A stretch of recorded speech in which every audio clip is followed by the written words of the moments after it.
እውነት ነው። ቅዱሱ መጽሐፍ ምን ይላል? ማንም በክርስቶስ ቢሆን አዲስ ፍጥረት ነው ይላል። በፍቅር ግንኙነት አንዲት የምትቆጨኝ ልጅ አለች።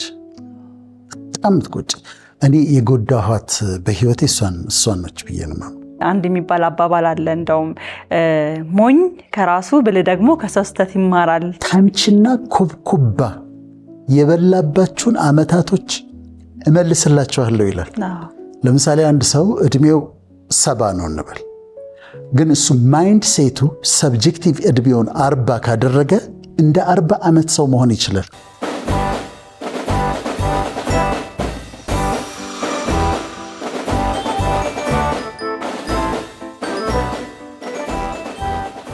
ሰላም ተመልካቾቻችን እንደምን አላችሁ? ሳምንታችሁ እንዴት ነበረ? እኛም ከዶክተር ጋራ ሳምንታችንን በቆንጆ ሁኔታ አሳልፈን እንደተለመደው እነሆ መተናል። የዛሬው ሐሳባችን ተመልካቾች የሚሆነው ምንድነው?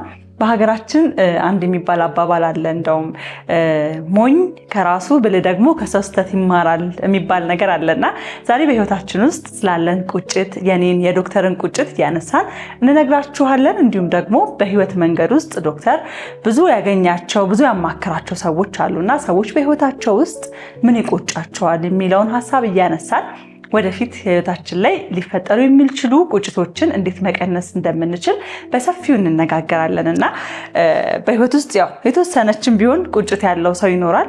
እንዲሁም ደግሞ ነገው ደግሞ የቁጭት እንዳይሆንበት የሚተጋ የሚጥር የሚፈራም ሰው በጣም ብዙ ነው ያለውና ዛሬ ስለ ቁጭት በደንብ ነው የምንነጋገረው። ዶክተር ባለፈው ሳምንት ስለ ትዝታ ነበር ያወራነው፣ ታስታውሻለሽ አይደል? ተመልካቾቻችንም በጣም ጥሩ ፕሮግራም ነበረ። በጣም ያላዩት እንዲያዩት እንመክራለን እና ስለ ትዝታ አውርተን ነበረ። የትዝታ ብሩሽ መጥፎውን ይሸፍነዋል፣ ከዛ ጥሩ ጥሩን ነው የምናስታውሰው ብለን ትዝታ እንዴት እንደሚሰራ የሜሞሪ አይነቶችን አንስተን አውርተናል። ከዛ ደግሞ ከሎንግ ተርም ሜሞሪ ውስጥ በእነዚህ በሪትራይቪንግ ኪውስ በሚባሉት እንዴት ሜሞሪ እንደሚወጣ አይተናል እና ስላለፈ ትዝታን ያወራነው። ዛሬ ደግሞ ስላለፉ ቁጭቶቻችን ነው የምናወራው። ቁጭት ሪግሬት የምናረጋቸው ነገሮች፣ የምንጸጸትባቸው ነገሮች ናቸው። አንድ ጊዜ ሊሞቱ የደረሱ ሰዎች የሚቆጫቸው ነገሮች ብዬ አስተምሬያለሁ። በጣም የታየ ነው ብዙ ቦታ ላይ። ይሄኛው ግን እሱ አይደለም። ይሄ አንደኛ እኛ የሚቆጩን ነገሮች አሉ። እዛ ደግሞ በካውንስሊንግ ውስጥ ስንሰራ ሰዎች የሚቆጩባቸው ማለት ጊዜ ሪዋይንድ አይደረግም እንጂ ተመልሶ ጊዜ እድሉ ቢሰጣቸው የሚያስተካክሏቸው ነገሮች ናቸው ቁጭቶች። እንደውም ዶክተር አንድ የማየው ልጅ ነበር፣ የት ሀገር ሆኖ ቪዲዮ እንደሚሰራ እርግጠኛ አይደለሁም፣ ግን በጣም ብዙ ቪዲዮ አለው፣ በሚሊዮኖች ነው የሚታየውና የሚሰራው ቪዲዮ ምንድነው ትልልቅ ሰዎች ጋር ሄዶ በህይወታቸው የሚቆጫቸው ያደረጉት ነገር ምን እንደሆነ እንዲሁም ደግሞ ለወጣቶቹ የሚመክሩት ነገር ምን እንደሆነ የሚጠይቅበት ቪዲዮ ነውና የሚገርም ሐሳብ ነው እዛ ላይ የሚያነሱት። ብዙ ሰዎች በህይወታቸው ውስጥ ትልቅ እድሜ ከቆዩ በኋላ የሚቆጩበት ነገር አላቸውና በጣም ብዙ ሰው ደግሞ ወዶ የሚመለከተው ፕሮግራም ነው። እኔም በጣም አየው ነበረ። ብዙ ቁጭቶችን ትሰማለ፣ ብዙ መናገር የሚፈልጉት ነገር አለ፣ እንዲሁም ደግሞ ብዙ አደረገን ጥሩ ነው ይሄንን አድርጉ ብለው የሚመክሩት ነገር አለና ይሄን ቪዲዮ ራሱ ሳየው ይሄ ሐሳብ ትዝ ያለኝ ነው። የነሱን ቁጭት ስታይ አንቺ ምን ታያለሽ? ይሄንን ስህተት እኔ አልሰራው እዚህ እነሱ ስህተቴ ነበረ ቁጭት ነው ካሉ አንቺ ደግሞ እንዳትቆጭበት ያንን ታረጋለሽ። በጣም የዛሬው ፕሮግራም ዓላማ እንደዚህ ነው። ስለ ቁጭቶች እንድናስብና እንድንተክዝ እንድንብሰለሰል ሳይሆን የሚያስቆጩንን ነገሮች እያወራን ወደፊት የሚያስቆጩን ነገሮች እንዳናደርግ ለመከላከል ነው። ለወጣቶችም ለጎልማሶችም ለማስተማር ነው። እንግዲህ ዛሬ የመጀመሪያውን ሐሳብ የምንጀምረው ዶክተር በህይወቱ የሚቆጨው ነገር ምንድነው፣ የኛ ቁጭትስ ምንድነው ከሚለው ሐሳብ ከኛም ህይወት ደግሞ ሰዎች እንዲማሩ ከዛ እንጀምራለን። ቁጭት ምንድነው? በህይወትክስ የሚቆጭክስ ነገር ምንድነው? ከኔን ጀምር ካንቺን ጀምር? እንዴት ይችላል? ከኔን መጀመር እንችላለን። ጀምር እስቲ። እሺ ምን ይቆጭሻል? እኔ በህይወቴ በጣም የሚቆጨኝ ነገር ምንድነው? እናቴንና አባቴን ያልሰማሁበት ጊዜ ይቆጨኛል። በተለይ ስለ ጓደኛ ይሄ ሰው አይሆንሽም፣ ተይ አትውጪ፣ ከዛ ሰው ጋር ያለሽን ጓደኝነት አቁሚ ሲሉኝ የዛኔ በጣም ነበር የምናደደው። ምን ለኔ ጓደኛ እናንተ ናችሁ የምትመርጡልኝ ለራሴ ያውቃለሁኝ በቃ ሁሉ ጊዜ ነው ያስኩት ጓደኛ እናንተ አይሆንሽም ነው የምትሉት ምናምን ብዬ ቤተሰቦችን በጣም እቃረናቸው ነበር እየቆየ ሲገባኝ አሁን ግን አንዱንም አልተሳሳቱም ሁሉንም ልክ ናቸው ልክ ነበሩ ይሄ ሰው አይሆንሽም ይሄ ሰው ጥሩ አይደለም ያሉኝ ሰው ለኔ ጥሩ ሆኖ ያቀም ቤተሰቦቼና በጣም ይቆጨኛል ወደ ኋላ ሳስበው መስማት ነበረብኝ እነሱን እላለሁ ኢቭን ሌላው ቀርቶ ሪሌሽን ላይ ራሱ ይሄ ሪሌሽን ይቅርብሽ እዚህ መስመር ውስጥ እንዳትገቢ እያሉኝ ቤተሰቦቼ የገባውበት መንገድ ብዙ ዋጋ አስከፍሎኛልና እነሱን አለመስማቴ ይቆጨኛል በጣም ይሄ ትልቅ ቁጭት ነው ደግሞ ትልቅ ትምህርት ነው አይደለም በጣም አስተማሪ ነው ቤተሰብ ዝም ብሎ የሚቃወማቸው ይመስላቸው ልጆች ምን ማለታቸው ነው የሚሉ ልጆች አሁን ካንቺ ይማራሉ ወላጆችን አለመስማትሽ ያስከፈለሽ ዋጋ አለ በጣም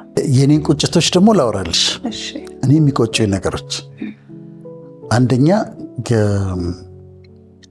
ሕክምና ተመረቅኩኝ የዛ ጊዜ ስንመረቅ ክፍለ ሀገር እንመደባለን ገጠር እንመደባለን ሜዲካል ዶክተርስ እና ገጠር እንሄድና 2 ዓመት 3 ዓመት እዛ አገልግለን ከዛ ስፔሻላይዝ ለማድረግ ለሬዚደንሲ ተመልሰን እንመጣለን እና እኔ ገጠር ተመደብኩ የገጠር ከተማ ነች ሄድኩኝ እኔ እዛ ጊዜ የነበርኩበት ህይወት እዚህ የከተማ ህይወት ነበር በጣም የከተማ ህይወት ለምጄ ነበር ግራጁዌት አድርገን መዞር እዛ ጊዜ ደግሞ ምን ፋሽን አለ መሰለሽ አዝማሪ ቤቶች የሚባሉ መጥተው ነበር እና ታዋቂ ዘፋኞችም ያሉባቸው አዝማሪ ቤቶች የሚባሉ መጥተው ነበርና እዚህ ኦሎምፒያ አካባቢና ባናቱ 2 መንታ ቤቶች አሉ ማታ እዛ እንሄዳለን ሙዚቃ እንሰማለን ሌሎችም ቦታዎች አሉ እዛ እንሄዳለን እኔ እዚህኛው አይነት ህይወት ውስጥ ነው ያለሁት አሁን ስመደብ ተመደብኩኝ ገጠር ተመደብኩ ከዛ አሁን ገጠር ተመደብኩ እንዳልኩሽ ነው የከተማ ህይወት ውስጥ ነው ያለሁት እኔ አሰራሩ ነው ገጠር ተመድቤ ሄድኩኝ ሰበብ ነበር መሰለኝ የምፈልገው ለዛ ላለመቆየት ለመመለስ እና ሄድኩ የገጠር ከተማ ነች አየው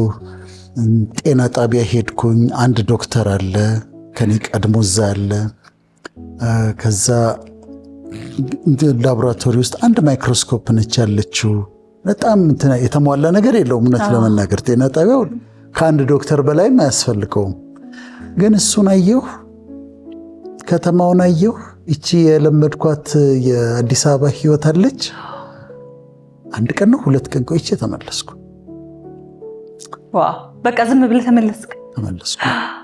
ተመለስኩ ከዛ ቢሾፍቱ ጀመርኩኝ ለነገሩ በዛ አካክሻለሁ ቢሾፍቱ ደብረ ዘይት የምንሰራበት ክሊኒክ በጣም ርካሽ ሞደርን ክሊኒክ ይባል ነበር ባለቤቱ መልካም ሰው ነው በጣም ጥሩ ሰው ነው እና በጣም ርካሽ ስላደረገው የገጠር ሰዎች ይመጡ ነበር ግን ምን ይቆጨኛል መሰለሽ ገጠር ተቀምጬ ከገበሬው ጋር የሚበላውን እየበላው የሚያድርበት እያደርኩ ኑሮውን ተካፍዬ እነዛን አመታት አለመቀመጤ በጣም ይቆጨኝ ምክንያቱም ያንን እድል ከዛ በኋላ ማላገኘሁት ትልቅ እድል ነበረ ከእንትኑን ኤክስፒሪየንስ ለማድረግ ገጠሬውን ኤክስፒሪየንስ ለማድረግ የገጠሩን ህዝብ ለማየት ከገበሬው ጋር ለማውራት የገበሬውን ልጅ ለማከም ትልቅ እድል ነበርና እሱን አልተጠቀምኩበትምና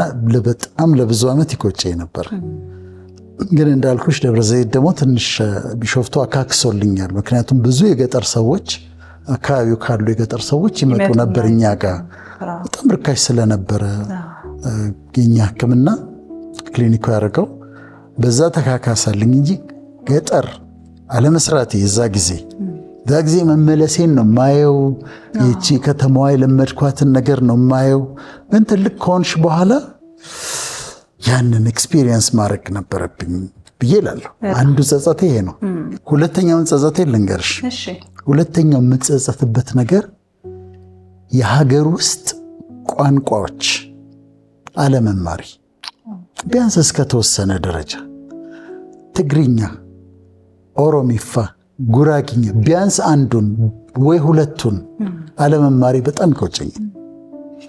ለምንድን ነው? አባቴ ጅጅጋ ነው ተወልዶ ያደገው።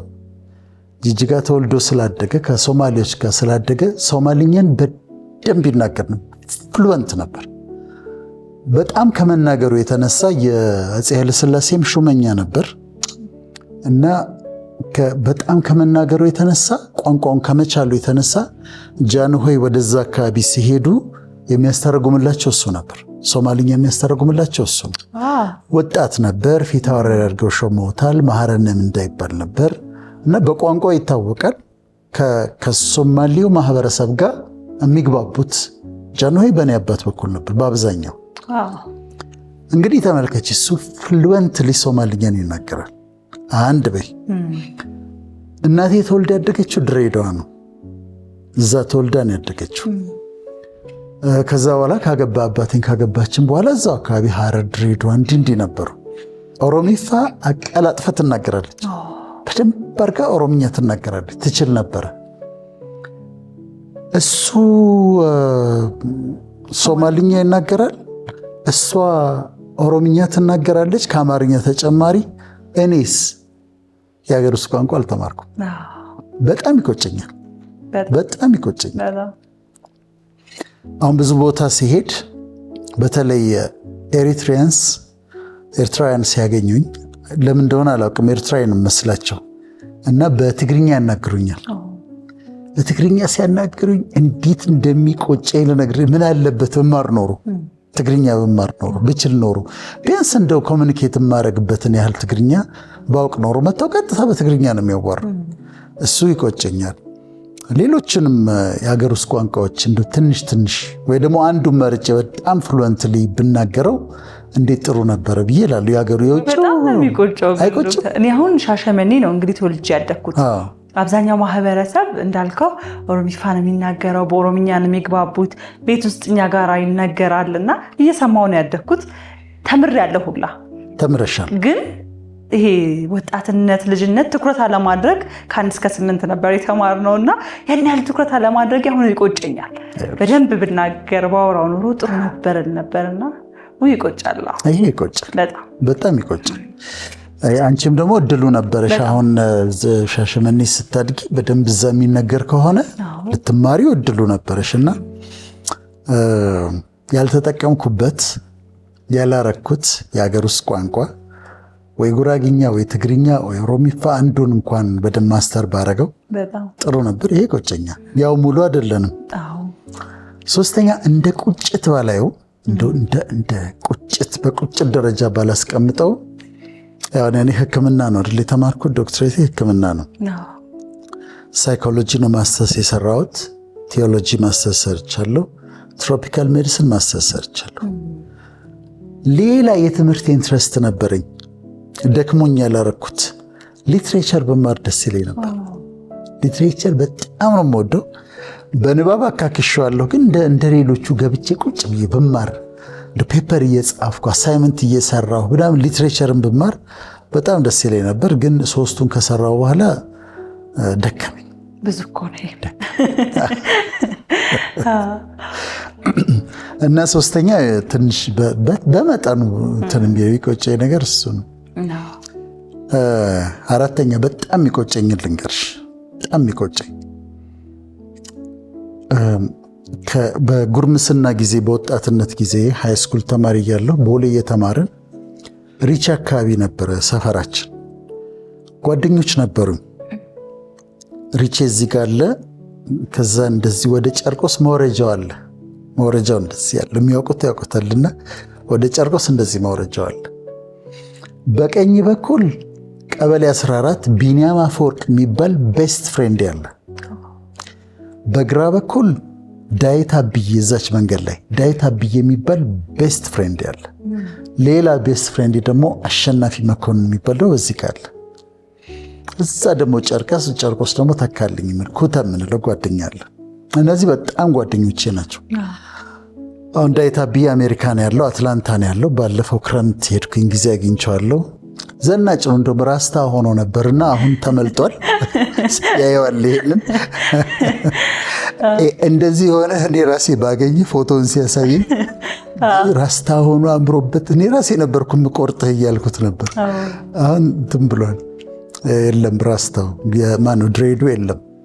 እና እሱ አትላንታ ነው ያለው። ሌላው ጓደኛዬ ላስ ቬጋስ ነው ያለው። ይሄኛው ቢኒያም አፈወርቅ ውጭ አልወጣም፣ እዚሁ ነበረ። እኔ ሜዲካል ስኩል ገባሁ። ሜዲካል ስኩል ታውቂያለሽ፣ በጣም ነው ቢዚ የሚያደርገው። እሱ አራራቀን፣ ሌሎቹ እነዛ ወጥተዋል። ከዛ ግራጁዌት አደረኩ። ከዛ ሕክምናውን ቢዚ ያደርጋል። ግን አንዳንዴ ያገኘዋለሁ፣ በአጋጣሚዎች ያገኘዋለሁ እና ጥሩ ሁኔታ ላይ አልነበረም። ጥሩ ሁኔታ ላይ አልነበረም። ከዛ ሁሌ ምን እላለሁ፣ አሁን ቢኒያምን ቀጥሬ በየሳምንቱ እያገኘሁት ጓደኛዬ ነው፣ ቤስት ፍሬንድ ነው፣ እያገኘሁት በደንብ መያዝ አለብኝ። በቃ ወንድሜ ጓደኛዬ እንደዛ ነው የማደርገው እላለሁ። እና እንዲሁ እንደዛትኩ እንደሳትኩ አንድ ቀን ተደወልና ቢኒያም አረፋሉ። አቤት እንዴት እንደሚቆጨኝ ልነግርሽ አልችልም። እነዚህ ማለት በጣም ቤስት ፍሬንዶቼ ናቸው እና በጣም ይቆጨኛል። እሱ ቤት እንገባለን። እናቱ የትግራይ ሰው ናቸው። ይሄ የትግሬ ሽሮ ይሰራል፣ ምን ይላል፣ እዛ ገብተን እንበላለን። ዳዊት አብዬ ጋር እንገባለን። ሁሉ ጊዜ ዳዊት አብዬ ጋር ደግሞ ስንገባ እናቱ ኤርትራዊ ናቸው። አምባሻ አለ፣ አምባሻ እና ሻይ ሁሉ ጊዜ አለ። በጣም እንደዚህ ክሎዝ የሆነን ቤተሰብ ነው ከሁሉም ጋር እና እሱን ሳጣው እስካሁን ድረስ እንዴት እንደሚቆጨኝ ልነግርሽ አልችልም። በጣም ያንገበግበኛል። በቃ ይቆጨኛል። ቀድሜ ቢሆን ነው ይሸሸኝ ነበር። እውነት ነው፣ ሲያገኝ ምናምን ይሸሸኛል። እሱ ካለበት ሁኔታ ይሸሸኛል። ወይ በጣም መንፈሳዊ ነው ብሎ መንፈሳዊ ሆኗል ብሎ ሊሆንም ይችላል። ግን እንደዛ አልነበረም እና ያ ይቆጨኛል። ቁጭቶቼ ናቸው እነዚህ በጣም። አሁን እንደውም ስታወራ ዶክተር ምን ትዝ አለኝ መሰለህ፣ አንድ ጓደኛ ነበረችኝ፣ እኔም በጣም የምወዳት ጓደኛ። በቃ ቤታቸው ለእኔም ቤቴ ነው፣ የእኛ ቤት ለእሷን ቤቷ ነው። እኔ ትዝ ይለኛል ማዘር ራሱ የዛኔ ከቤት በቃ ሁሉንም ዕቃ ስጭኝ ነው። እነሱ በኑሮ ትንሽ ደከም ያሉ ነበሩና ሁሉንም ዕቃ ስጭኝ ነው እምላት የነበረው። ቤት ውስጥ ከተገዛ ለእሷ ለእናቷ ይዤ ለመሄድ በጣም ነበር የምወዳትና በአንድ አጋጣሚ ተጣላን። ትንሽ አስቀየመችኝ እሷም በዛ ሰዓት። ግን ትንሽ ነገር ነው፣ በጣም ጥቂት ነገር ከነበረን ፍቅርና ከኖርንበት ነገር አንጻር እና ይቅርታ አለች። አኮረፍኳት። አሁን በዚህ ሰዓት ይቅርታዋን መቀበልበት ሰዓት አይደለም አልኩኝ።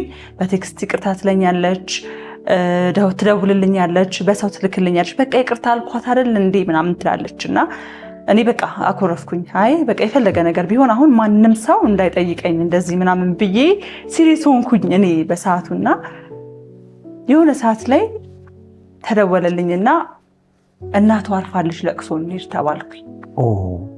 እናቷ አርፋለች ብዬ ለቅሶ ሲሄድ ግን እናቷ አልነበረችም፣ እሷ ነበረች ያረፈችው። እና እድሜ ልኬን እንዴት እንደሚቆጨኝ እንዴት እንዳዘንኩ በቃ ለቅሶ ሰዓት ላይ ሁሌ ማስብ የነበረው የእሷ ማለፍ እያንገበገበኝ ምን ነው ይቅርታ ባረኩላት ኖሮ፣ ይቅርታ ስትለኝ አዎ በቃ ይቅርታ አድርጌልሻለሁ ባልኳት ኖሮ ለምንድን ያላልኳት የሚል ቁጭት በጣም ነው የሚቆጨኝና አሁን ስለ ጓደኝነት ስታነሳ በህይወታችን ውስጥ እንደዚህ ብዙ ነው የሚያጋጥመን። በጣም አሁን እኮ እንዳንድ ይሄውን በጣም የሚቆጭ ነው። ይቅርታ ሳታረግለት ማለፏ በጣም ይቆጫል። የኔም እነዚህ የሚያንገበግቡ ነገሮች ናቸው። አሁን እኮ ሌሎች እንዳይደግሙት ነው ይሄን የምናወራው። ትንሽ የኔን ቁጭቶች ደግሞ ልጨምርልሽ። በፍቅር ግንኙነት አንዲት የምትቆጨኝ ልጅ አለች። በጣም የምትቆጨኝ እኔ የጎዳኋት በህይወቴ እሷን ነች ብዬ ነው። በትዳር ላይ ብዙ ቁጭት የለኝም፣ የምችለውን ያረኩ ይመስለኛል። ግን ይሄ ልክ ከሜዲካል ስኩል ወጥቼ ከሕክምና ተምሬ ወጥቼ የነበረ ጊዜ የነበረ እና ዝርዝሩን ማውራት አልችልም፣ ግን ጎድቻታለሁ እሷን እና ይቆጫል። አሁን በጣም ብዙ ዓመቱ ነው፣ ግን አይለቅሽም። ልክ አልነበርኩም እዛ ጋ እላለሁ። አይ ቲንክ እኔ በፍቅር ግንኙነት ወይም በሪሌሽንሽፕ ውስጥ ጎዳኋት ብዬ የማምነው እሷን ነው እና እሱ ይቆጨኛል። ሌላው ቁጭቴ 6ኛ ልጨርስልሽ የኔ ቁጭቶች። 6ኛ ይሄ ወደ መንፈሳዊ ህይወት ከመምጣቴ በፊት በደንብ ጠቅልዬ ከመምጣቴ በፊት ያሳለፍኩት ህይወት ይቆጨኛል። እውነት ነው። ቅዱሱ መጽሐፍ ምን ይላል? ማንም በክርስቶስ ቢሆን አዲስ ፍጥረት ነው ይላል።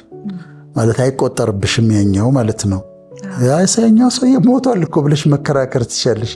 እኔ ያላረኩም ሁሉ ልትይ ትችያለሽ። ከዛ በፊት የነበረውን ግን በቃ የማይረባ ነገር ዝም ብሎ ጫት መቃም፣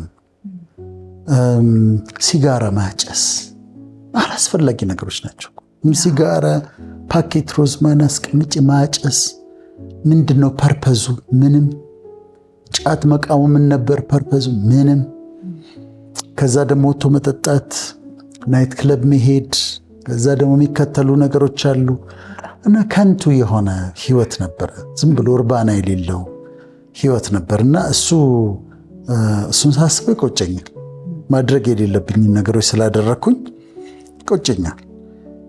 በመጨረሻው ቁጭቴ ይሄ የተገኘሁበት ህዝብ ብዙ ነገር አላረኩለትም ብዬ ይቆጨኛል። አዎ ምን አደረግን? ያሳዝነኛል። በቃ የተገኘሁበት ህዝብ ችግሩን የተለያየ ነገሮችን ሳይ ለህዝቤ ለተገኘሁበት ህዝብ ኮንትሪቢዩት አላረኩም፣ በቂ ነገር አላደረኩኝም። ለህዝቡ ሰላም፣ ለህዝቡ ችግር፣ ለህዝቡ የተለያየ ነገር አላዋጣሁም ብዬ ይቆጨኛል። እነዚህን አሁን የኔንም ያንቺንም ቁጭቶች ስናነሳ ለምንድን ነው የምናነሳው? ሰዎች እንዳይደግሟቸው ነው። አሁን ለምሳሌ እንዳንቺ ከጓደኛዋ ጋር ተጣላች ካለች ይቅር እንድትል ይረዳታል ያንቺ ቁጭት። እንደኔ ጓደኛውን ኔግሌክት ያደረገ ካለ የኔ ቁጭት ይረዳዋል። በፍቅር ግንኙነት እንዳይጎዳዱ ይረዳል። ገጠር ሲሄዱ ደግሞ ገጠር መቆየትም እንዴት እንዳለመቆየት ገጠር አለመስራት እንዴት እንደሚቆጭም ደግሞ አሁን ከኔ ይማራሉ። የሀገር ውስጥ ቋንቋዎችን ትንሽም ቢሆን የሚችሉት ታድለዋል፣ የማይችሉት ደግሞ እድሉ እያላቸው ያው አካባቢ ይጠይቃል። መቼም ዝም ብለሽ በቮካብለሪ አታጠኙም፣ ግን አንድ አካባቢ መኖርን ይጠይቃል እና እኛ የምንቆጭባቸውን ነገሮች እንዳይቆጩባቸው ለማለት ነው። ቅድም ስንጀምር እንዳልሽው በሌላ ውስተት ይማራል እንዳልሽው። በጣም እንግዲህ ዛሬ የኛን ቁጭት በተወሰነ ተናግረናል። ከዛ በተጨማሪ ደግሞ ዶክተር እንዳልከው ቅድም የተለያዩ ሰዎችን በምታማክርበት ጊዜ ከሰዎች ህይወት ካነበብከው ከተለያየ ነገር ደግሞ ሰዎች በብዛት በምን ነገር ይቆጫሉ የሚለውን ሀሳብ እናነሳና እንዲሁ ደግሞ ሰዎች ነጋቸው የቁጭት እንዳይሆንባቸው ከነዚህም ሀሳቦች በርካታ የሚማሩት የሚያገኙት ነጥብ ይኖራል። ከኛ ቁጭት በተጨማሪ የመጀመሪያ ብለን ያነሳነው ሀሳብ ሰዎች ያለመማር ቁጭት ይኖርባቸዋል። በተለይ ደግሞ የአሁን ትውልድ መማርን እንዴት እያሰበው እንዳለ እያየን ያለ ነው እና ያለመማር ነገር ነገ ላይ ሊቆጫቸው የሚችል ነገር ነው ማለት ነው። በጣም የሚቆጫቸው ነገር ነው። በጣም አለመማር፣ ለመማር እድሉ እያለ አለመማር በጣም የሚቆጭ ነገር ነው። እኔ ጋር የምትመጣ ሀብታም ሴት አለች። በጣም ሀብታም ነች፣ ግን የወዳጅም ነች እና እናወራለን ማለት ቅርቤ ነች፣ እናወራለን። እንዲሁ እኮ አንተ ታድለ ትለኛለች። አንተ እኮ ታድለ፣ እኔ እኮ 9ኛ ክፍል ነው ትምህርት ያቆምኩት፣ በጣም እኮ ይቆጨኛል ትለኛለች። አንቺ ሀብታም አይደለሽ እንዴ ታዲያ? አሁን እኛ ልኩ መቅጠር እኮ ትችያለሽ እያልኩ ቀልዳለሁ። ያለሽ ነገር እኮ አንቺ ብዙ ነው። ይኸው በስንት ያላቸውን ነገሮች ሰዎች ቀጥረሽ ነው የምታስብ። ቢሆንም ትለኛለች። ቢሆንም በጣም ይቆጨኛል። የልቧን ነው የምትነግረኝ። አለመማር ለምን አቋረጥኩኝ? ከዛ በኋላ እንደው የማታ እንኳን ተምሬ ለምን አልጨረስኩትም ብላ ይቆጫታል። ሁሉ ነገር አላት። ብዙ ሰው ገንዘብ ካለ ባንማርስ ብሎ ያስባል። ምንማረው ሰው ለገንዘብ አይደል የሚባል ነገር ስላለ እንዳይመስልሽ። ገንዘብ ያላቸው ያልተማሩ ሰዎች ምን ዋጋ ምን ችግር አለው? ገንዘብ የፈለኩትን አደርጋለሁ ይልሻል። ቀርበሽ ግን የልባቸውን ስታዋሪያቸው ግን የሚቆጫቸው ነገር አለ። ያችን ሚስ ያደረጓትን ነገር ብማር ኖሮ ብለው የሚቆጩበት ነገር አለ። በጣም የሃይማኖት አስተማሪዎችም ሆነው ስኬታማ የሆኑ ግን ማታ እኮ ገብተው ሊማሩ ይችሉ ነበር። ቢያንስ የማታ እኮ ገብተው መማር ይችሉ ነበር። ባለመማራቸው በጣም የሚቆጫቸው አለ። እድሉ እያላቸው ያልተማሩ ማለት ነው። አንድ ጊዜ አንዲት ልጅ አገኘሁ አሜሪካን ሀገርና መታ ሰላም አለች እና ላመሰግንህ ነው ምፈልገው አለች። ምን አድርጌልሽ ነው የምታመሰግኝኝ አልኳት። አንድ ቀን የሆነ ስቴት ያስተማርክ ነበርና እያስተማርክ በጣም አናደድከኝ አለች። ያናደድከኝ ስለተማርካቸው ትምህርቶች ታወራለህ አለች። ዋው እና እንደዚህ ሕክምና ተምሬ ከዛ ሳይኮሎጂ ከዛ ቴዎሎጂ ምናምን ሲል እኔ ያየሁት በዛ ጊዜ አለች እንደ ጉራ ነው አለች። ከዛ ተናደድኩብህ አለች። ምን እዚህ ያወራል ስለ ትምህርቱ አልኩኝ አለች። ከስብሰባው በኋላ ሄድኩና ቤቴ ግን አልኩኛል የመጀመሪያ ዲግሪ ነበረት። እሱ ይህን ሁሉ ከሰራ እኔ የማልሰራበት ምክንያት ምንድን ነው ብዬ እልህ ያዘኛለች። እና ጥሩ ቁጭት ባንተ ተናድጃለች። እና ኦራል ሮበርትስ ዩኒቨርሲቲ የሚባላል ኦክላሆማን ያለው እዛ ገባኋለች። 2 ማስተር ሰራሁኛለች። አሁን 2 ማስተር ዲግሪ አለኝ። ታንኪዩ ልልህ ነው የመጣሁት እንኳን አናደድከኝ አለች። ጥሩ ይሄ ጥሩ ንዴት ነው ብዬ ተደሰትኩኝ። እና ይቆጫል። አሁን ሳይማሩ እድሜያቸው ያለፈባቸው ሰዎች አሉ። በማዳመጥ በመጽሐፍ በማንበብ ምናምን ያካክሱታል። ዳትስ ኦኬ። አሁን ግን የመማር እድል እያላቸው የማይማሩ ሰዎች ግን በኋላ ይቆጫቸዋል። ኢቭን የመጀመሪያ ዲግሪም ሰርተው መቀጠል ሲችሉ ከዛ በቃ ልክ ትምህርት እንደጨረሱ አድርገው ልክ እንዳለቀ ነገር አድርገው ሲቆዩ ይቆጫቸዋል። ገብተው መማር አለባቸውና ይሄ እንዳይቆጫቸው ያደርጋልና ደጋግመን ነው ይሄን ነገር የምንናገረው። ይሄን ደጋግመን የምንናገርበት ደግሞ ትምህርት ዲስከሬጅ እየተደረገ ስለሆነ ነው። ትምህርት በቃ ለመማር የትምህርት ዋጋው ቫልዩ እንደዚህ በጣም እየወረደ ስለሆነ ነው የምንናገረው። ለታናናሾቻችን በተለይ ግዴላችሁም ተማሩ፣ እንደው ባትሰሩበት እንኳን ተማሩ። እንደዚህ ጋር ዶክተር ምን ነው ባልተማርኩ ብሎ መማሩ የሚቆጨው ሰው አግኝተህ ታውቃለህ? ብዙ ጊዜ ትልቅ ከሆነ በኋላ ምን ነው ባልማር ኖሮ የሚል ሰው አለ። ባልማር ኖሮ በፍጹም። ስለዚህ ባትሰሪበት እንኳን ምን ይሆናል መሰለሽ ብኔል ባትሰሪበት እንኳን ትምህርት በምትማሪበት ጊዜ የብሬን ኢላስቲሲቲ የሚባል ነገር አለ። ኢላስቲሲቲ እነዚህ ኮኔክሽኖቹ ነርቭ ሴሎቹ በቁጥር አይጨምሩ። ኮኔክሽኑ ግን በተማርሽ ቁጥር ግን የነዚህ የኒውሮኖቹ ኮኔክሽን ይጨምራል። በትሪሊየን የሚሆን ኮኔክሽን አለ። በተማርሽ ቁጥር የብሬንሽ ኢላስቲሲቲ ይጨምራል፣ ኮኔክሽኑ ይጨምራል፣ ያድጋል። ካስፈለገ አይስሩበት፣ ግድ የለም ግን ይማሩ። በጣም ነው የሚጠቅመው። ይሄን ለማለት ነው፣ ከቁጭት ለመጠበቅ ነው። መልካም። ይሄ ትልቅ ሀሳብ ነው ብዬ አስባለሁ ዶክተር። ምክንያቱም አሁን ላይ ብዙ ሰው አለመማርን ምርጫው እያደረገ ነው። ግን ልጆች፣ ወጣቶች ገና እድሜም ስለሆነ ነው ብዬ አስባለሁ ወደፊት እጅግ በጣም የሚቆጩበት ነገር ነው የሚሆነው አለመማራቸው። ባለ እድል ባለ አጋጣሚ ሁሉ መማር በጣም መልካም ነገር ነው። ቀጣይ የሚቆጨን ብለን የምናነሳው ሀሳብ ደግሞ ያልተጠቀምንባቸው ጊዜያቶች፣ አመታቶች በጣም የሚቆጩን ጊዜያቶች ናቸው። ይቆጩናል። እነዚህ አንዳንዶቹ ተገደን ያለፉ ናቸው። ለምሳሌ አንድ ሰው ታስሮም ሊጠቀምበት ይችላል፣ ሊማርበት ሊያነብበት ይችላል። በእስር በማይሆን አይነት ስደት፣ በማይመች አይነት ስደት የተቃጠለ የባከነባቸው አመታት የሚቆጯቸው አመታቶች አሉ እና እነሱ ናቸው አመታቶች። የእድሜሽ የሚቆጩሽ አመታቶች አሉ። እነዚህ ተቃጠሉብኝ የምታያቸው አመታቶች አሉ። አንዳንዱ ተገደሽ፣ አንዳንዱ ደግሞ በእኛው ራሳችን በስንፍና በተለያየ መንገድ የሚቆጩን አመታቶች አሉ። አንድ በጣም የሚገርመኝ ቃል አለ። ምን ይላል መሰለሽ? ተምችና ኩብኩባ የበላባችሁን አመታቶች እመልስላችኋለሁ ይላል። ተምችና ኩብኩባ የበላባችሁን አመታቶች የባከኑ ማለት ነው፣ የተቃጠሉ። ፈጣሪ ነው እኮ የሚለው። እነዚህ አንበጣዎች፣ እነዚህ ሎከስቶች የበሏቸውን አመታቶች እመልስላችኋለሁ ይላል። አንድ ጊዜ መጽሐፍ ቅዱስ እያስተማርኩ ይሄንን ቃል አስተማርኩኝ እና ተምች የበላባችሁን አመታቶች፣ አንበጣ የበላባችሁን አመታቶች ፈጣሪ እግዚአብሔር ይመልስላችኋል። ስለዚህ ምን ማለት ነው? ከፍላችኋለሁ ነው የሚለው። ምን ማለት ነው? ከእድሜያችሁ ላይ ካልኩሌት አድርጋችሁ ይሄን ያህል ዓመት ተምችን የበላብኝ ኩብኩባን የበላብኝ የተቃጠለ ነው ካላችሁ ቀንሱ አልኳቸው። እድሜ ቀንሱ አልኳቸው። ከዛ ሰው ሲወጣ ስንት ቀንሽ?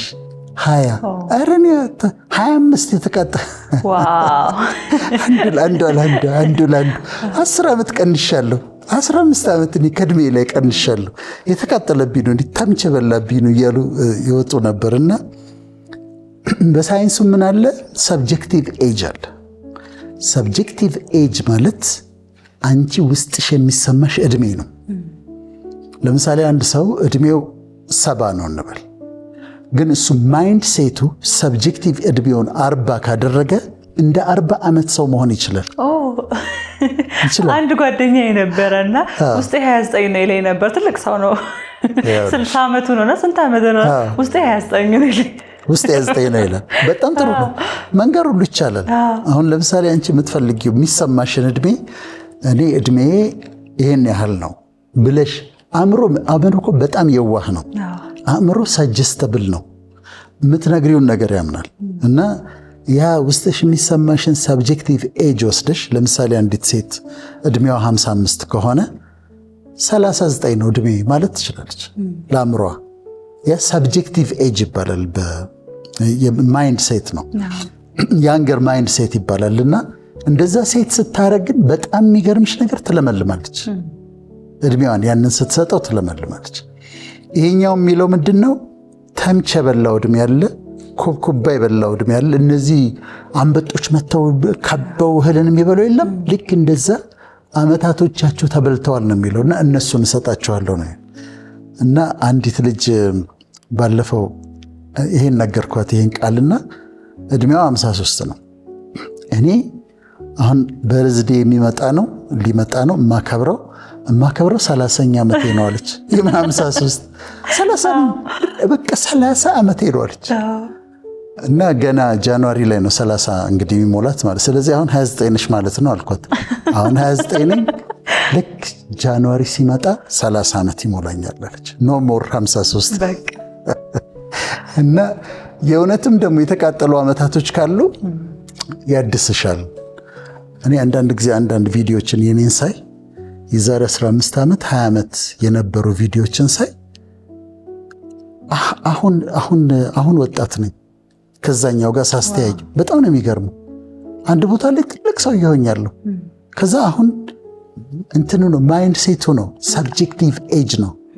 ያለመልምሻል፣ ዘይት አለውና ያለመልምሻል። እድሜን ማስተካከል ይቻላል ማለት ነው። እንግዲህ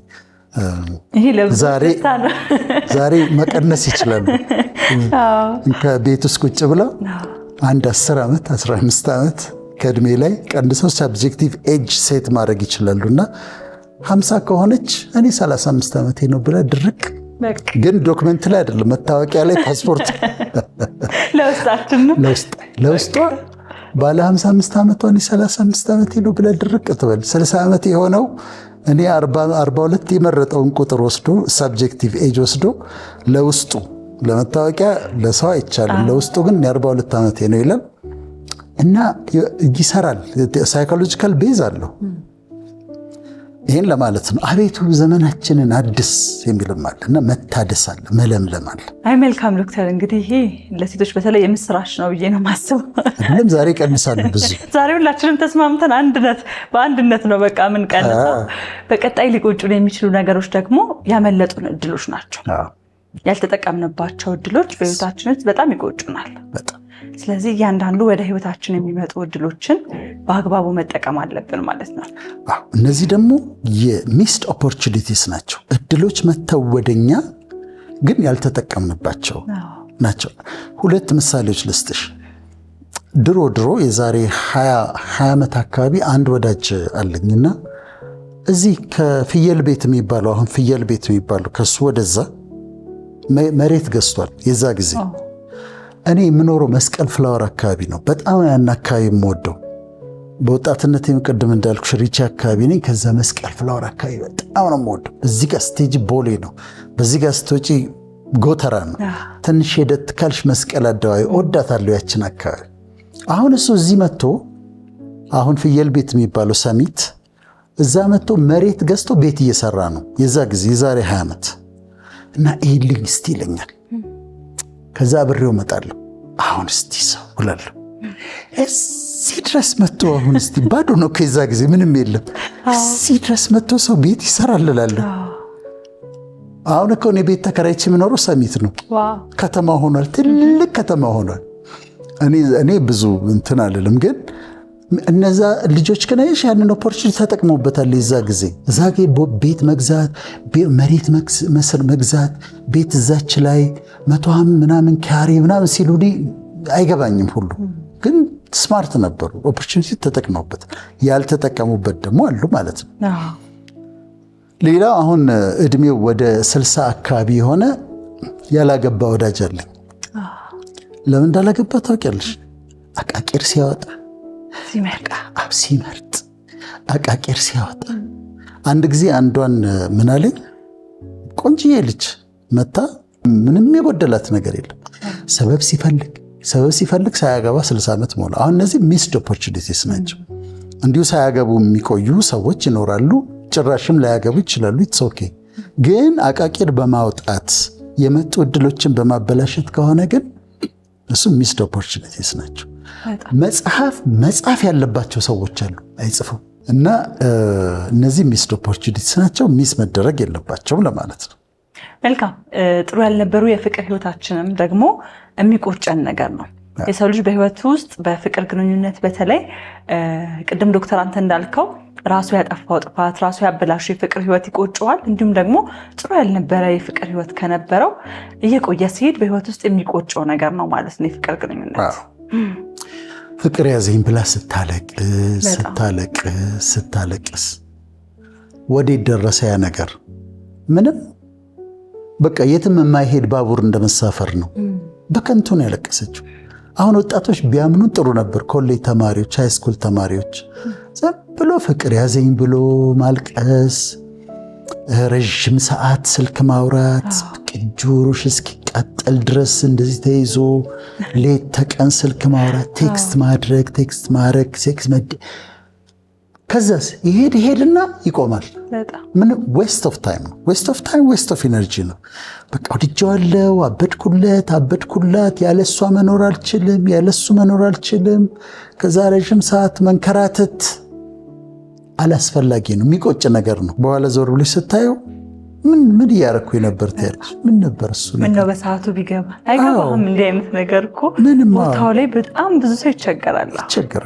ግን እየነገርናቸው በኋላ እንዳይቆጫቸው እኛ ያለፍንባቸውን ነገሮች ስንነግር ትርፉ ለቅሶ ነው፣ ትርፉ ጭቅጭቅ ነው፣ ትርፉ ጊዜ ማባከን ነው። እና ይሄ የሚቆጭ ነገር ነው። ሌላው ደግሞ የቤተሰባዊ ግንኙነት ቁጭት ነው። በቀጣይ የምናነሳው የቤተሰባዊ ግንኙነታችንም በአግባቡ ካልተጠቀምነው የሚቆጨን ነገር ነው ማለት ነው። የቤተሰብ ግንኙነትን ስናነሳ በተለይ ልጆችን ማንሳት ፈልጋለሁ። በተለይ ደግሞ ልጆችን መቅጣት። ልጆችን መቅጣት አከራካሪ ነው። በተለይ ፊዚካሊ በመማታት መቅጣት አከራካሪ ነው። አስፈላጊ ነው፣ አስፈላጊ አይደለም፣ እንደዚህ አለ። ያም ሆኖ ግን አባት እንደተናደደ በዛው በንዴቱ ልጅን በጥፊ መምታት በፍጹም ወንጀል ነው። አንዳንድ አባቶች ያደርጋል። በጥፊ በእርግጫ ልጁን። ይሄ ክራይም ነው። አሜሪካ ነገር ፖሊስ ይጠራሉ ታውቂያለሽ። ልጆች ፖሊስ መጥራት ይችላሉ። ፖሊሶች መጥተው ደግሞ አባትየውን አስረው ነው የሚወስዱት። እሱም የራሱ እንትን አለው፣ የራቀ ነገር ኤክስትሪም አለው። ግን እዚህ ልጆቻቸውን በሌላ መንገድ መቅጣት ይቻላል። ቲቪ በመከልከል ከቤት አትወጣም 3 ቀን በማለት ጓደኞችን አታገኝም፣ የተለያየ ግራውንዲንግ የሚባል መቅጣት ይቻላል። ፊዚካሊ መቅጣት ካለባቸው እንደተናደዱ ንዴት ማውጫ ተደርገው ልጆች መመታት የለባቸው። እንደ አቢዩዝ ነው የሚሆነው በኋላ። አንዳንድ ጊዜ ደግሞ ልጆቹ ሳያጠፉ ነው እንደዛ የሚቀጡት። ልጆች ደግሞ ሳያጠፉ የተቀጡትን ቅጣት ሳያጠፉ የተመቱትን ጥፊ አይረሱትም። ከዛ ሲያድጉ አባትና ልጅ ኦክዋርድ ይሆናል ግንኙነታቸው፣ ማውራት አይችሉም እና ይቆጫል። ልጆችን በስነ ስርዓት አስበው ዲሲፕሊን ማድረግ ትክክል ነው። እንደተናደዱ ግን መማታት ግን በጣም ለወደፊት የሚቆጭ ነገር ነው የሚሆነው። እኔ የአንዷ እህቴ ልጅ ከካናዳ መጣች። ትናንሽ ነበሩ፣ 12 ዓመታቸው እንደዚህ። አንዷ የሌላዋ እህቴ ልጅ ደግሞ ከለንደን መጣች እና ሁለቱ እንዳትወጡ ከግቢ ብያቸዋለሁ። ከዛ አንድ ቀን ስመጣ ወጥተው አገኘኋቸው ውጪ። ከዛ ሲገቡ እና ያልኩና እንደዚህ እጃቸውን እኮ ነው ለምንድን ነው ያወጣሽው? ያችንም ለምንድን ነው ያወጣሽው አልኳቸው። ተመተው ያውቁ ተገርመው እንዴት ተመታን ብለው መታን አንክል ወዳጅ መታን ምናምን እያሉ ለእናቶቻቸው ይነግራሉ። እነዛ ይስቃሉ። ትልቅ ከሆኑ በኋላ ሲመጡ ከቶሮንቶና ከለንደን ሲመጡ ያስታውሳሉ። ትዝ ይልሃል የዛ ቀን ይመታሃል ሪሜምበር ይሉኛል። እነሱ ስለማያውቁት ነው። ዲሲፕሊን ማድረግ እንደየቤተሰቡ ለእነሱ እንተዋለን።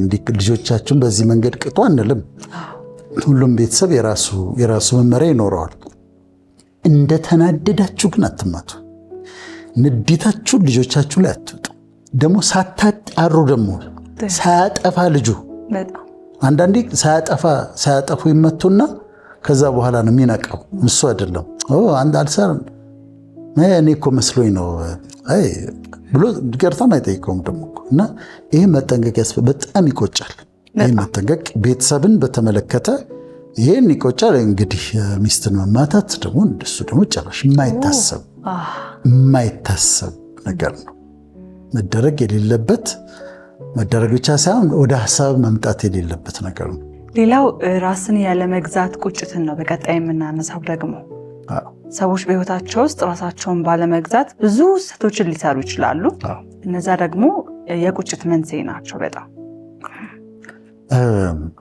አንዳንዴ ዝም ብለሽ ማለፍ ስትችይ የተናገርሽባቸው ቦታዎች የሚቆጩሽ ይኖራሉ። በጣም እኔም ገጥሞኝ ያውቃል። በጣም ነው የምጠነቀቀው። በጣም ራሴን እገዛለሁ። በጣም አይቶ ማለፍ እችልበታለሁ። እሺ ብዬ ዝም ብዬ ማለፍ እችላለሁ። አንዳንድ ቦታ ላይ ግን ከመስመር አልፈውብኝ ሰዎች ተናግሬያቸው የማትናገሪ ሰው ስትሆኝ ደግሞ ስትናገሪ ሰዎች ይጎዳሉ።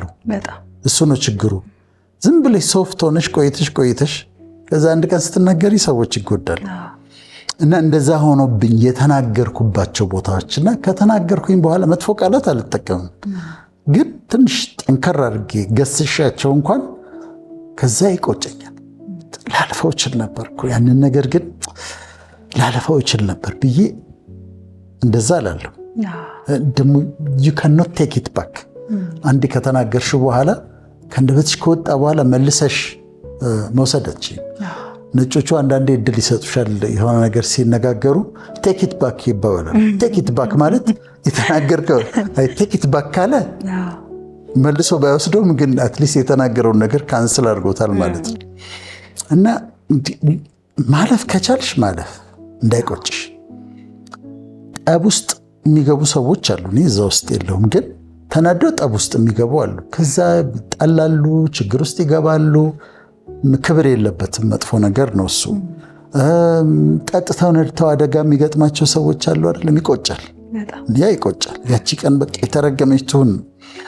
የኃጢአት ግብዣ ሲመጣ፣ ቴምፕቴሽን ሲመጣ በወንድና በሴት መካከል እንደሱ አይነት ነገር ሲመጣ ራስን አለመግዛት በኋላ የሚቆጫቸውን ነገር ያደርጋሉ። ባላደረኩት ኖሮ የሚሉትን ነገር ያደርጋሉ። እና እነዚህ ቁጭቶች እንዳይፈጠሩ ነው አሁን እኛ ቁጭቶችን የምናወራው። እንግዲህ ብዙ ቁጭቶችን አነሳን። ያው በመጨረሻ ደግሞ የምናነሳው ሀገራዊ ቁጭትን።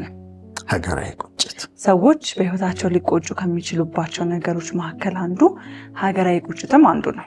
እንዴት ነው ሀገራዊ ቁጭት የሚሆነው? ቁጭት እንዴት ይሆናል መሰለሽ? እኛ በደንብ አልደረስንበትም፣ ግን በጣም ህፃን ሆኜ ቀይ ሽብርና ነጭ ሽብር የሚባል ነበረ። ኢህአፓ የነበረበት ዘመን፣ ኢህአፓ ከደርግ ጋር በነበረው ጊዜ የዛ ጊዜ ያለቀው ትውልድ በጣም የሚቆጭ ትውልድ።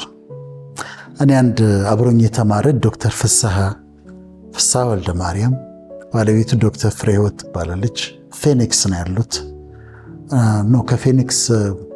ከፌኒክስ ወጣ ብሎ ፌኒክስ ከተማ ነች፣ አሪዞና ስቴቱ ነው። ከፌኒክስ ከተማ ወጣ ብሎ ስሟን እነሱ ያሉበትን ረሳሁት እና እሱ በተለይ አይ ቲንክ የሀፓ ውስጥ ፓርቲስፔት አድርጓል። እና አንድ ቀን እሱ ቤት ቁጭ ብለን በጣም ፊቱ ላይ ቁጭት እየታየ ምን አለኝ መሰለሽ፣ አሁን እኔ እናንተ አለኝ በጣም ምርጥ አእምሮ አላቸው ተብለን ነው አይደል ተመርጠን ሕክምና የተማርነው አለ። የዛ ጊዜ የተመረጠ ነው ሕክምና የሚማረው፣ ትልቁን ነጥብ ያመጡ ናቸው ሕክምና የሚማሩት። ምርጥ አእምሮ አላቸው ተብለን ነው አይደል አለኝ። አዎ አልኩት። በዛ ዘመን ያለቁትን ወጣቶች እነሱን ግን አናክልም አለኝ። በጣም ብሪሊየንት የሆኑ ልጆች ናቸው የተገደሉት አለኝ። በቀይ ሽብር በየግድግዳው ላይ የተገደሉ የተረሸኑ የሚገርሙ በጣም ብሪሊየንት ማይንድስ ነው ሉዝ ያደረግ ነው አለ። ይሄ ዞር ብለሽ ስታየው ቁጭት ያመጣል። ምን አይነት ሰዎች እንዳጣን ስታይ ቁጭት ያመጣል። የተረፉትም አንዳንዶቹን ስታያቸው በጣም በአቅም ያላቸው ሰዎች ታያለሽ። አንዳንድ ሀገራዊ ቁጭቶች ኢትዮጵያና ኤሪትሪያ ተዋግተው ነበር። በጣም ብዙ ሰው አልቋል። ከዛስ ውጤቱ ምን ነበረ? ምንም መፈራረም ነው። በኋላ መጨረሻ ላይ መፈራረም ነው። ያ ሁሉ ሺህ ወጣት ካለቀ በኋላ ከዛ በኢህአዴግ ዘመን ነበር ጦርነቱ። ከዛ በኋላ መፈራረም ነው። ለሀገር ለምንድን ነው ያለቀ ሁሉ ወጣት? ለምንድን ነው ያ ሁሉ ደም የፈሰሰው አካል የጎደለው? ይሄ ቁጭት ምንድን ነው የሚያመጣብሽ? እንዳይደገም እኮ ነው። እንዳይደገም ተመሳሳይ ነገር ደግሞ እንዳይመጣ እንዳይደገም ነው። ኋላ ቀርነታችንን ስታይ ይቆጫል። በተለይ አሁን ለምሳሌ አሜሪካ ትሄጃለሽ፣ አውሮፓ ትሄጃለሽ። ችግሩ ምንድን ነው? የልጆች ችግር ምንድን ነው? አሜሪካ ውስጥ ያለው ከምግብ ጋር የተያዘ ኦቤሲቲ ነው፣ ውፍረት ነው። ከምግብ ጋር የተያዘው ችግር እነ ሚሼል ኦባማ የባራክ ኦባማ ሚስት የሚሰሩት ኦቤሲቲ ላይ ነው። ሁለት ልጆቹ በጣም ብዙ እየበሉ ጃንክ ፉድ እየበሉ እንዳይወፍሩ፣ ኦቢስ እንዳይሆኑ፣ ውፍረት እንዳይመጣባቸው። ጄኔሬሽኑ በጣም እየወፈረ ነው። የኦቤሲቲ ኤፒደሚክ አለ እየተባለ ማለት ትውልዱ በጣም ወፍራም እየሆነ ነው እየተባለ ችግሩ እሱ ነው። ምንድነው ችግራቸው? ኦቨር ኢቲንግ ነው። ጃንክ ፉድ በሉ ነው። ሃምበርገር፣ ሳንድዊች ምናምን በሉ ነው ችግሩ።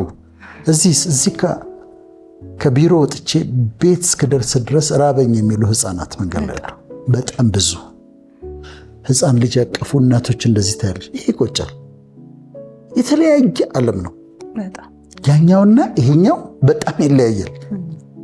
እዚህ እያወራን ያለ ነው ስለ ምግብ አይነት አይደለም እኮ እየጠየቅሽ ያለው። እርቦኛል ዳቦ ግዛልኝ እያለ ነው። ሌላ አይደለም። ኤኒቲንግ ምንም ይሁን ምን ብቻ የሚበላ ነገር ስተኝ ነው እያለ ያለው። እዛ ደግሞ አረ ወፈራችሁ እናንተ ልጆች፣ አረ ምግብ ቀንሱ፣ አረ ባካችሁ ኦቤሲቲ እየመጣ ነው፣ በኦቨርዌይት እየሆናችሁ ነው። ልዩነቱ ሳየው ይቆጨኛል። ይሄ ሀገራዊ ቁጭት ነው። ምግብ መቸገር አልነበረብንም፣ ልብስ መቸገር አልነበረም፣ መጠለያ፣ ሰው፣ እነዚህ መሰረታዊ ስለሆኑ እነዚህ መቸገራችን ይቆጨኛል። ሀገራዊ ቁጭቶች ናቸው። የሁላችንም ጥፋቶች ናቸው። የመንግስት ወይ የምናምን ጥፋት አይደለም። እኔም እዚሁ ሀገር እንዲኖርኩት የኔም ጥፋት ነው። እዚህ ጋር ለመቅረታችን የኔም ጥፋት ነው። የሁላችንም ደግሞ ጥረት የሚጠይቅ ነው ለማሻሻል ማለት ነው። ስለዚህ ሀገራዊ ቁጭት አለ። እንግዲህ ዶክተር ብዙ ቁጭቶችን የቁጭት ደግሞ መንስኤ የሚሆኑ ሀሳቦችን አነሳን።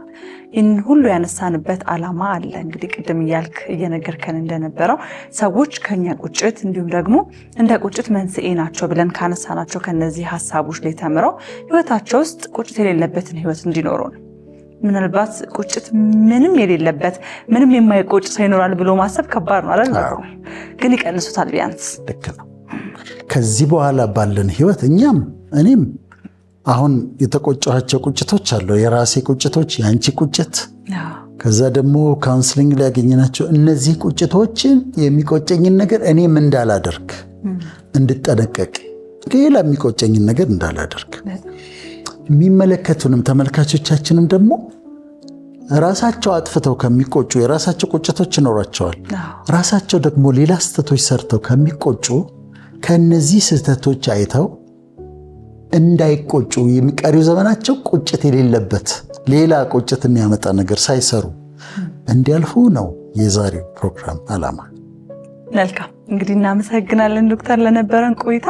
ተመልካቾች እናንተም ደግሞ እኛን መርጣችሁ አንድ ቁም ነገርን፣ አንድን ሐሳብ፣ አንድን ትምህርት እናገኛለን ብላችሁ ከኛ ጋር ስለቆያችሁ በጣም አድርገን እናመሰግናለን። እንግዲህ ከዚህ በኋላ ህይወታችሁ ላይ ምንም አይነት ቁጭት የሌለበት ደስተኛ የሆነ ህይወት እንድትኖሩ ምኞታችን ነው። ያንን ደግሞ ለማድረግ እያንዳንዱ የተነሱ ሐሳቦችን ይዛችሁ ልትጠነቀቁባቸው፣ እነዚህ ሐሳቦች ሊቆጩኝ ይችላሉ፣ በህይወቴ ቁጭት ሊኖር አይገባም በማለት እንድትሰሩባቸው የዛሬ መልእክታችን ነው። ሳምንት በሌላ ርዕስ በሌላ ሐሳብ እንገናኛለን።